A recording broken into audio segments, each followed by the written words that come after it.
lucky tonight to be in the presence of, he's a living legend, he's also very much in the here and now, Richard Meltzer. So a big hand for Richard. In case you don't know, this man basically single-handedly invented rock and roll criticism back in 1965 with his first book, The Aesthetics of Rock. His next work was Culture, a classic in cultural history and analysis. It was the beginning of easy read deconstructivism. It was the beginning of the end of the beginning. It was a lot of things. Also the author of Autumn Rhythm, The Night Alone. His collection of music writing, Or Just Like the Rest, is brilliant. I would suggest you get it. Lead singer of the infamous punk band Flom, which transmuted into the English Stones. And he's here tonight. He's going to be reading some poetry and an excerpt from The Night Alone, right? Maybe something else. So let's give it up for Richard Meltzer.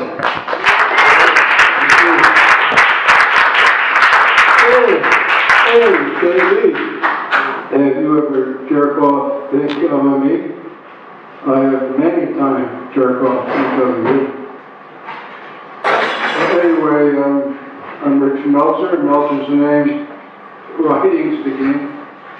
Welcome to, one of those writer-reader reads his writing type of things. Probably been to many already. Anyway, I've been, as of a few days ago, I've been living in this town exactly 22 years. And so I was trying to figure out what would have been the first poems that I read after arriving on these sacred shores. And I think that this was the first. It was Kevin Samsel had some kind of some offshoot of slams. He had some event at the Aladdin Theater where a bunch of people were at November or December of '95 before the rains came. And that I remember because I was new, I was just a neophyte. I saw that they actually had, what was it, two different versions of Hefeweizen in the freezer there. I don't feel nostalgic about that. But I think I read this. This is something I wrote in 1985 or 6 for an event originally called Night of the Macho Poets at the Whiskey A Go-Go in LA. It was arranged by Dave Alvin of the Blasters, and also included were Henry Rollins, John Doe, Christie from the Flesh Eaters, and Mike Watt. And I was the ringer. I was the only so-called near poet, non-musician that was on bill. And so I wrote this especially for that. I figured that I would get very lucky with this poem. My poem or yours. Wear your diaphragm to readings. A poet may want to take you home. Or, if you prefer, a trip to your place will broaden his horizons. Visits to new lands and cultures will help him map out which way is up. His nails are clipped, so in his explorations of your fjords and crannies, you will not be lacerated. Poets respect your being. They will not bite what isn't food. Nurture. Poets need nurture. It's the gravest of sins, at least a callous oversight, to let one starve. I, a poet, a so-called macho poet, have not left the reading with an actual broad in more than 4 years. I'm an old fuck. I was only 40 when I wrote this. I'm an old fuck. I jack off a lot and rely on memory and speculation. In a word, poetry, to fuel even that. A poet is a poet's best friend. Won't you please befriend me? Be my second best and listen to my every word. to the virile heart that beats behind it, pumping blood and poems, new poems, hot, never to be transcribed poems you will be the first and last to hear. Generous to a fault with my blood and poetry, I have bled and poemed for your ma and your pa on one-way streets of the soul from here to Kalamazoo. In my spare time, when not writing poems, I'm an all-around neat guy, a passable stick man, and let's not forget the tongue. I know 3/4 of everything worth knowing, and am an animal when and where it counts. You've probably made bigger mistakes in the last hour than you could possibly make coming home with me. A more accessible poet than anyone else on the bill. More macho and more starving, I'll sing for my supper. I'll play Willow Weep for me on my rented baritone sax. I'll show you some fun. Hey, time permitting, I'll write you a poem. I'll even let you title it yourself. And of course, everybody had, all the poets on the bill had some kind of score in mind. But after the thing was over, everybody would just kind of gather to stroke each other's ego. Everybody was like, did it like this? How did it go over? That kind of shit. And by the time we finished with that, we went out and the audience was kind of 100% cleared out.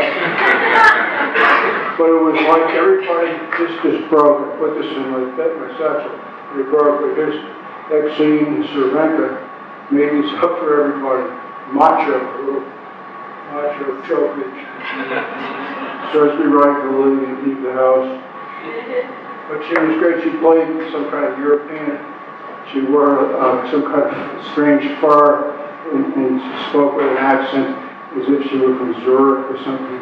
I've been in Europe. We do not know the macho. One must come to America for it.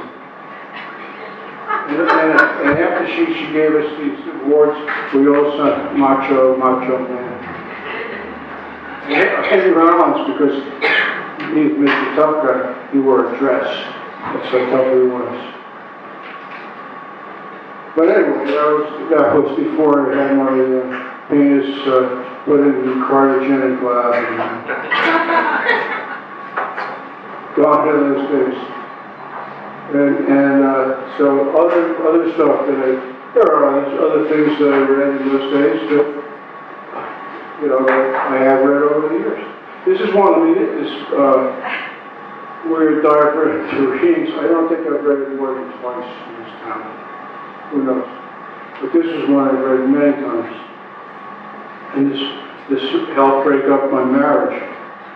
I was married for 5 years to a woman who hated my writing. She liked the fact that I was a writer. And she liked the fact that I did readings and whatnot. And she'd get good and drunk and go to the readings. But she didn't like what I wrote. And this is one she especially didn't like at all. It's the first little section of my novel, The Night Alone. If you want to kill me, and I know you do, stick my head in a cube of concrete 4 foot square with 2 tiny air holes, just enough to breathe, and dump me out of chartered 707, 7 miles above Lake Huron. Spush!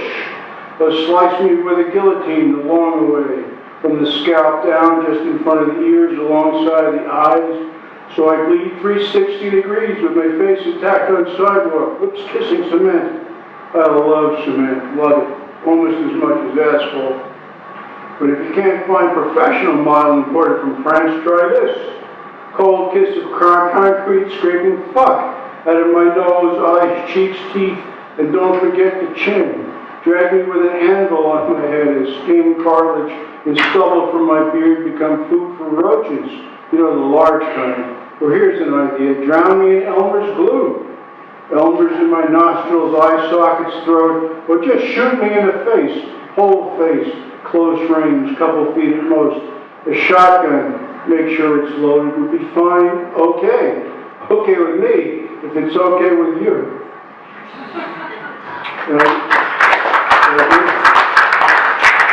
she said, the wife says, I don't like you giving ideas, you know, you're Russian. I don't like you to give ideas for how people can do you in.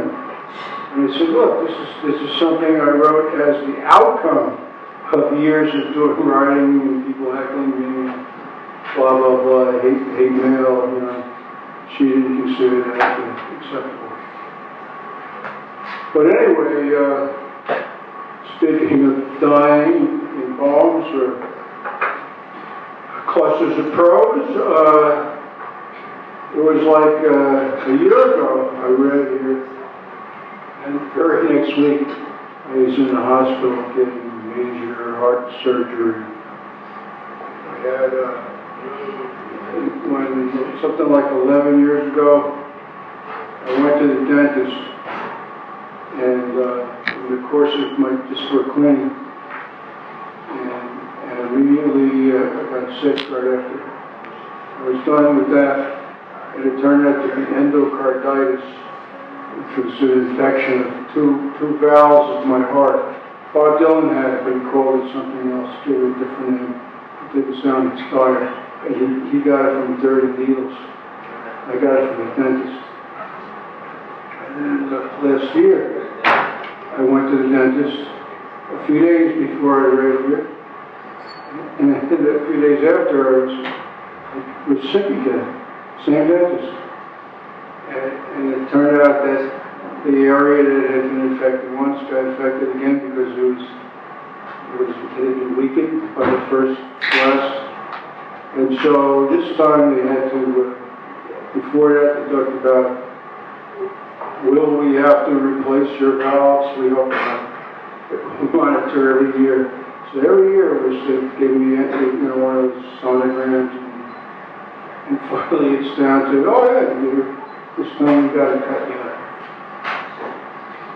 So they had to talk with me about what kind of valves do you want? This like you get pig or cow, and that sounded fine to me. Or metal, and the metal valves are good for the rest of the world. If you look at the 300, the metal valves will still be there. And supposedly every single stroke of the heart is a click. And there's an expression that people have, Gramps is clicking again. You can hear it from across the room. I've never heard it, but that didn't sound good to me. And so I said, I want the pig. And my surgeon said, no, I want rather than the metal. No, I want the pig. So finally he did, and I got the pig. And at first they weren't sure, you know, like they had to check the papers. At first they thought it was one valve, it was aortic and mitral valve, that one of them was pig and one was cow. But it turned out both pig. And so since then I've been really down on bacon because I feel I'm part pig. You know? I mean, so I think about the bacon is going to damage even the new valves. So anyway, my thinking has been about my likely actual cause of death. I would think probably that having gotten this at the dentist, I figured I'm probably high on the table for getting hit by a falling piano. And I live in southeast Portland, which feels like the safest part of Portland, because I don't think a lot of pianos can move there. But still, I think, you know, maybe I'll be visiting the Palace downtown. So I wrote, actually wrote some new stuff. These are like, six sonatas for falling piano. So sonata for falling piano, number 1. Oops! Did I just pierce your eyes and skull with my damper pedal? Sorry, shit happens, but at least it ain't cancer. And, number 2, sonata number 2, falling piano. Quick! What are your top 10 all-time sumo wrestlers in alphabetical order? No, All must be higher in rank than Sekiwake.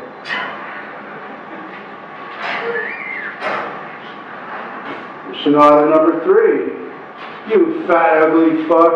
You fuck forsaken dipshit. It's only what you deserve for not practicing your Chopin. It's a mean piano.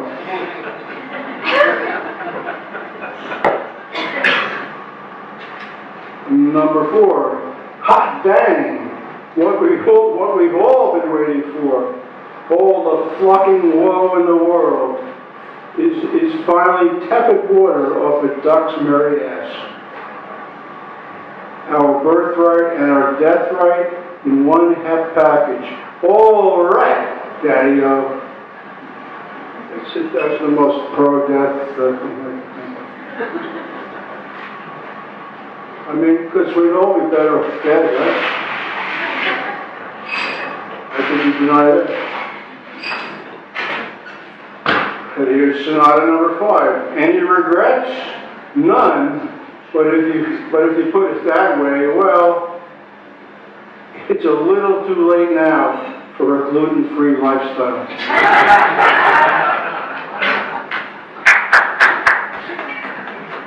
And here's the last Sonata number 6 for full piano.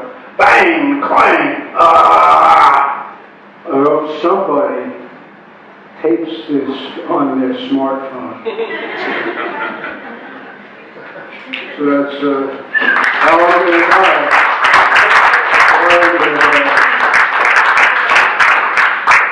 So I figure I have a lot of death content poems, and so I'll read a few of these. Like Lester Bangs, my friend, he died. And then all these very, very reverent pieces like in the Village Voice. One of them was even Robert Christgau's sister, and she once lived in a commune with Lester, and he actually washed dishes once in a while. That's all.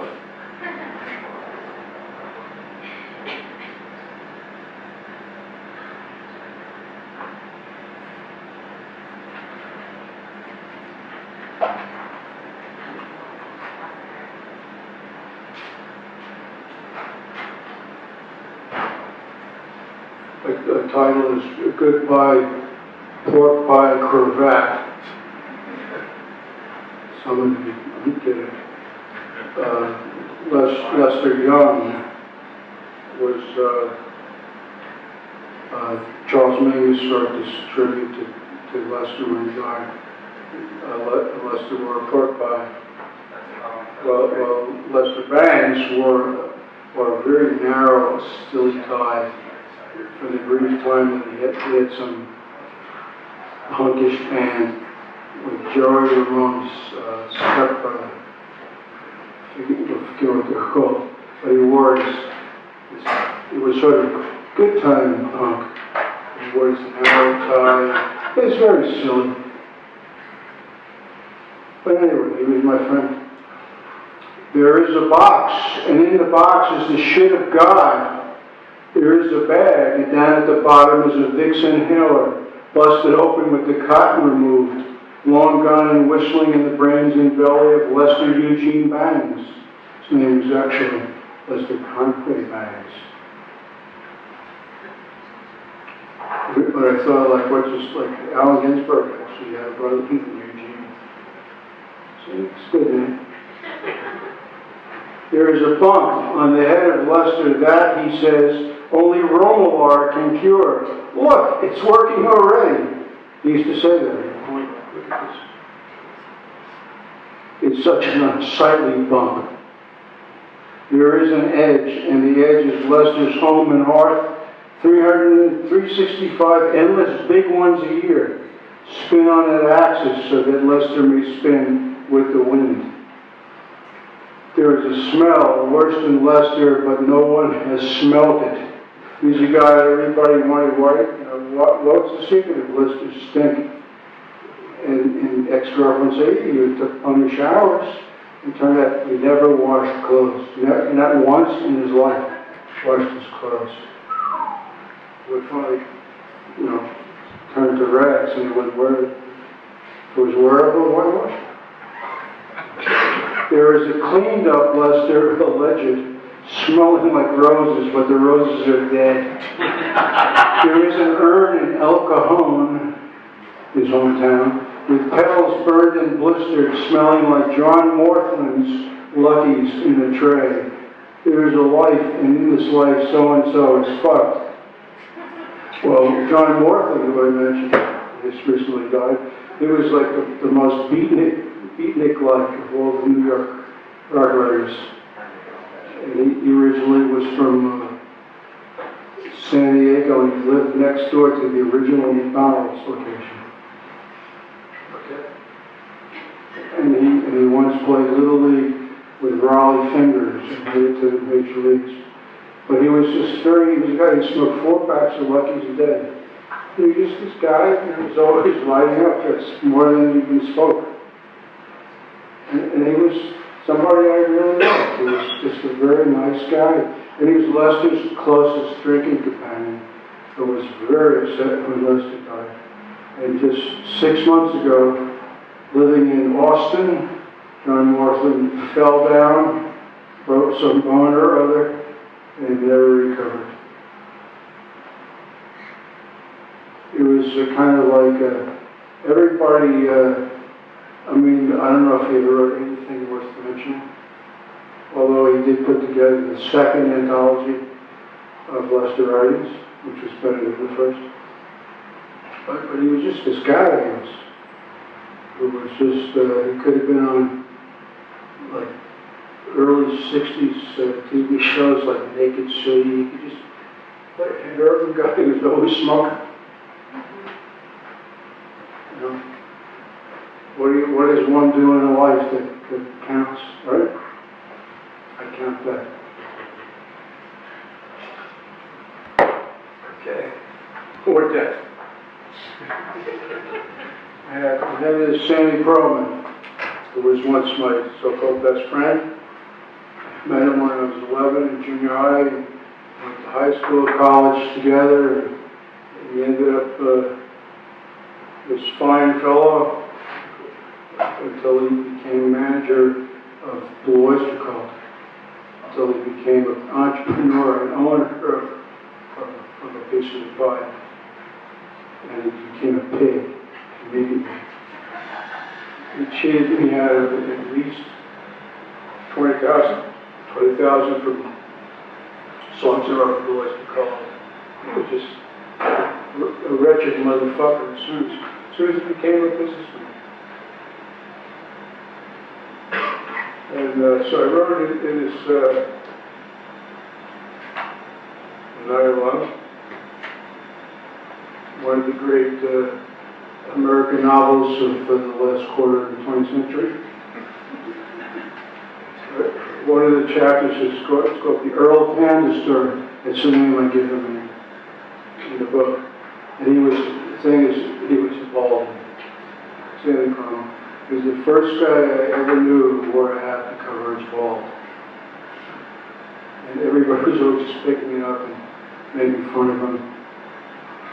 And the last time I saw him was like 91 or something. So I don't even know. He died last year.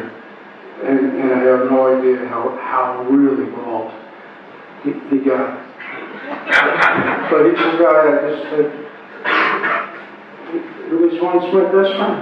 He became such a betraying son of a bitch that I felt I should write this piece. And in the Or Just Like the Rest, I actually say, I talk specifically about how he cheated me out of money, rock and roll money. And I said, I wouldn't piss on his mother's grave. And apparently he read that and was quite upset, because his mother wasn't well at the time. But anyway, I don't know if I read all of this. It's prose, and prose isn't so easy to read. But Wednesday, it's a day I was sitting with Nick Tosches in a bar somewhere in the mid-70s in New York City. And it was a Wednesday, and it's a lot of Baldies. And I thought, maybe Wednesday is a day for Baldies. And so I'll expand on the idea. Wednesday is a day for Baldies. Center of the week, like the center of a pineapple ring from out of a pineapple can. Fierce fibers of pineapple radiating out from nothing. Cut 90 or more degrees from the ring, and you've got yourself a perfect Baldy, the way they usually are. Very few have much up front. If there's pineapple magnitude, nothing on top. Unless, of course, they're Wednesdays by choice of the Friar Tuck persuasion. And what a choice would that be? And then they go on, Telly Savalas, the old writer, I mentioned Kareem Abdul-Jabbar, etc., etc. Other than that, tick, tick, tick. It's Tuesday, 11 p.m. for not only you, Earl, but Sean Connery, Hulk Hogan, and a guy you don't know named Dan Tex Barton. He was an editor I didn't like. Tuesday night, better shop early. Nightmare of first Wednesday, just around the bend. Pharmacies report brisk sales of inositol and choline. They used to actually claim that if you took some kind of obscure B vitamins, you wouldn't go bald. And what was the other one? Was folic acid, you wouldn't go gray. This is what they claimed. This is like what nutritionists of the 1970s used to claim. And I used to try it. I used to take inositol and choline. Blah, blah, blah. Tuesday night, blah, blah, blah. At no additional cost in FWC, the first Wednesday comb. Its teeth limper than the hairs they groom, will not yank and are made from Wednesday pages of TV Guide. Ed Asner reruns at high noon. Middle of a Wednesday is as middle as it gets. And then you got to talk about Uncle Wednesdays, it was like insecure Wednesdays who shield their affliction by means of a doily to scalp. Hats off to them for the trickery, but not on a winter's day. Blah, blah, blah. What else do I have? Expression, leak in the Wednesday ceiling. Wednesday onto Thursday. Blah, blah, blah. And they have Wednesdays. That's with a D-A-E-S. Sundays with nothing on them. Just a plain ornery scoop of ice cream. Come in flesh tone flavors only. Vanilla chocolate, banana, strawberry, in some states vanilla fudge. The Baskin-Robbins Wednesday Deluxe features 3 scoops, each type with a pineapple ring. Not surprisingly, the reaction has been poor, as Orthodox Baldies find it redundant, and their calorie-conscious brethren avoid it like the plague. Hold that ring. Center is plenty for me. Bald pate plus belly is a fate worse than pasta vazul. I don't even know what that means in the abstract. Wrote it many years ago. Then I have favorite celebrations of Baldies. Xmas, which is Yule tide, and wed period dings. And then I have the next favorite is President's Day. A little known fact, but Baldies know it. Zachary Taylor and Ted Roosevelt, Prez's number 1, 12, and 26, were secretly bald. Earl Penn, his favorite, Franklin Pierce, number 10, had receding hair. I wonder how many presidents have we had who were secretly bald.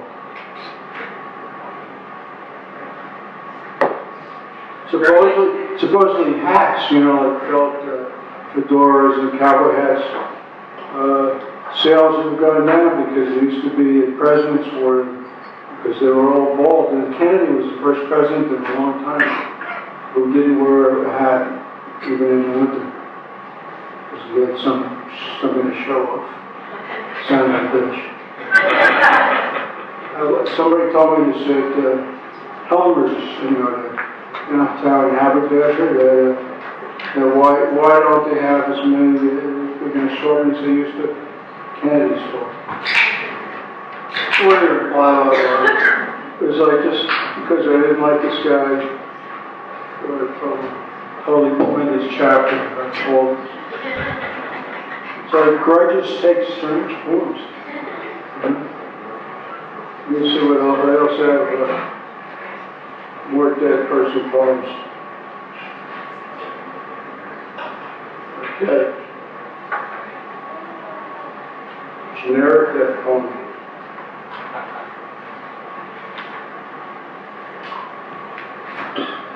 They live and they die. They live and they die. John Coltrane, Nancy Sinatra, etc. live and she's there, dead, irreplaceable, will be sorely missed, etc.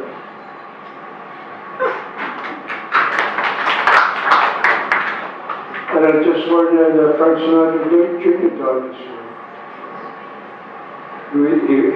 In the Dylan, whatever that was called, Chronicles, Volume 1, said one of his favorite performances was Frank Sinatra Jr.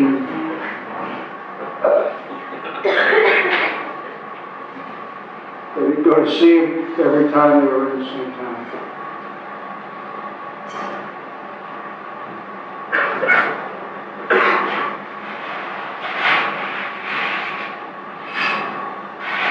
This is like, of all the readings I've ever done, this is the slowest and sloppiest because I didn't plan ahead. This is a poem called Person Who's Dead. And I've had this dedicated to various people. Here I have for Peter Ivers, I don't know if you know who he was. He was some wuss who recorded for, he was the original wuss as such. He recorded for Warner Brothers in the 70s. And he was killed at a loft in downtown LA. And somebody came in and bludgeoned him with a bludgeon.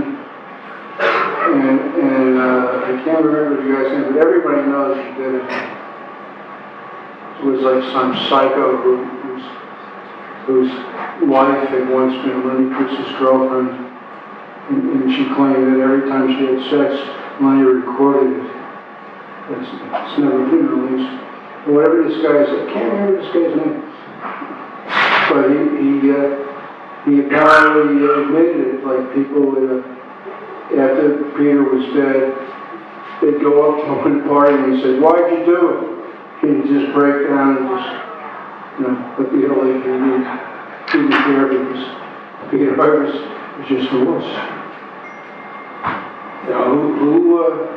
Who's gonna, what's the word, care for the wuss interests? Anyway, his life was like a fart, first part, second part, third part, fourth part. And I read there once there was this woman named Tequila Mockingbird, this black woman who called herself Tequila Mockingbird. And she just screamed, she had been in his band, and she screamed at me when I read this. So I'm guilty of it. I picked on a wuss who had no defenders except Tequila Mockingbird. So I'm almost done.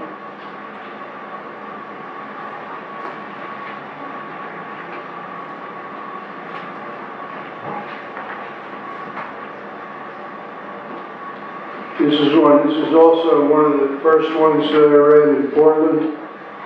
I've done this over the years. It's called Gata for the Youth of America. That's the dedication.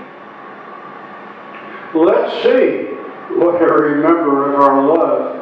First, it was on the floor, usually on the floor, and next was there a next? Oh yeah, sure. Sucking. Plenty of sucking, we could count that, in addition to the floor, and also count the rug and linoleum separate. And after that, is always the way you, well, that was on the floor too, so floor, suck, that's gotta be enough, don't you think?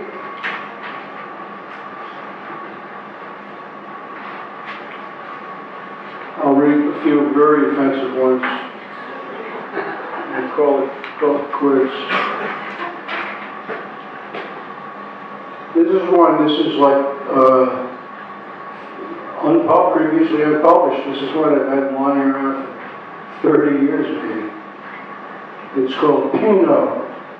This is another one of these things that I wrote in response to getting heckled at readings or whatever. This is one that I was sure would get me heckled in the political climate of LA. Pinot. Finish that Pinot Marie so I can fuck you with the bottle. That's certainly a sick one. And this is another one from that same period. I want you to come to my door with your skirt raised and your pussy showing. I want to smell you as you enter the room. The title of this, I forgot to read, is Rock Opera.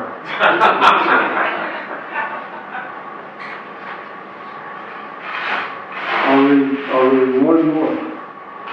Only one more.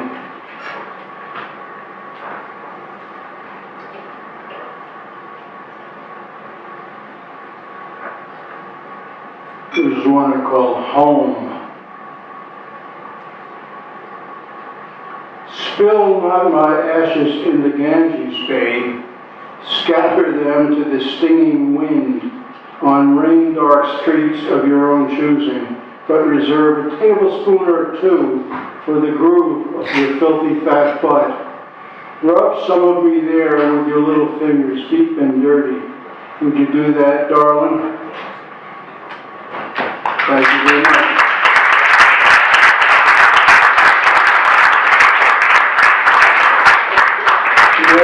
That's at the end of this book.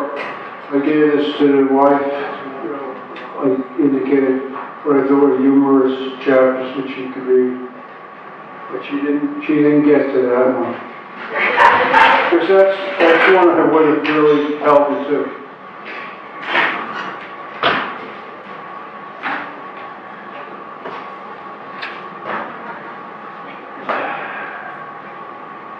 I'll get out of this. Stop it.